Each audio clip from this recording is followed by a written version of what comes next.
The prison walls of Blackgate loomed like a fortress of despair. Inside, the once mighty Bane sat in a dimly lit therapy room, his massive frame slouched, withdrawn, broken. The venom that once coursed through his veins was gone, leaving him a shadow of his former self. Now, he wrestled with the withdrawal, his body softening under the weight of defeat.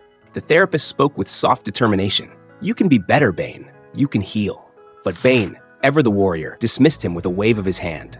"I do not need saving," he growled, the words thick with frustration. In the prison yard, Bane's decline did not go unnoticed. The guards whispered about his vulnerability. The inmates saw an opportunity. Among them was KG Beast, a man bred for violence, who attacked Bane in a savage ambush. Blow after blow rained down until Bane's world faded to black. When he woke, he was in the infirmary, his body screaming in pain. Next to him lay Elmo Galvin, a motionless figure, his life tied to the hum of electrical devices. Across the room was Otis Flanagan, the rat catcher, a man with a strange fascination for the vermin scurrying through the prison pipes. Bane took it all in, his sharp mind already calculating. He had lost much, but his will to survive was unbroken. One night, as Bane stared at the ceiling, a commotion broke the stillness. A violent inmate was subdued with a device implanted in his skull, the same kind that once fueled Bane's venom dependency. The sight stirred something inside him, anger, perhaps even shame.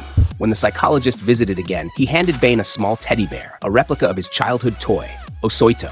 For a moment, the warrior was gone, replaced by a man haunted by memories of a life stolen from him. But the peace didn't last. Back in the yard, the inmates taunted him. KG Beast's ally tried to snatch the bear from his hands. They wrestled until the bear tore apart, its stuffing spilling onto the ground.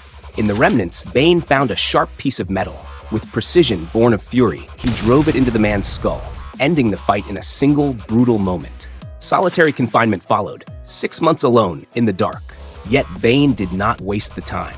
He trained relentlessly, using every moment to rebuild his strength. Rats became both his sustenance and his allies, carrying notes from the rat catcher through the prison pipes. Among those notes was a map of Blackgate Island. When the door to his cell finally opened, Bane stepped out, not as a defeated prisoner, but as a man reborn. His plan unfolded with precision. First, he provoked KG Beast into a fight, ensuring both would be sent to the infirmary. Then, using the rat catcher's electric rats, Bane reawakened Galvin, who incapacitated the guards. Together, they tore through Blackgate, breaking locks and creating chaos. At the final gate, KG Beast stayed behind to buy time. Bane leaped into the ocean, vanishing into the dark waters. The GCPD scoured the eastern shore, confident no man could survive the western currents. But Bane was no ordinary man. He emerged from the waves on the west coast of Gotham, battered but alive. The city awaited him, and with it, a trail that would lead to answers. He tracked down the venom supplier, an old doctor tied to the experiments in Santa Prisca.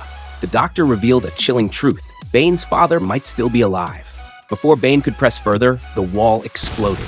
An armored car barreled through, carrying venom-enhanced thugs. And atop it stood Batman.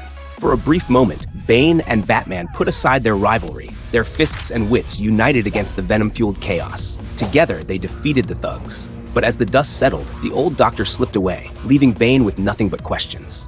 When Batman turned to face his old nemesis, ready for a rematch, the building began to collapse, forcing both men to retreat. On a bridge overlooking the sea, Bane stood alone. The wind whipped around him as he stared into the darkness. A single word escaped his lips, a cry that echoed into the night. "Father!" And with that, the man who once broke the bat disappeared into the shadows, his path uncertain but his resolve unshaken.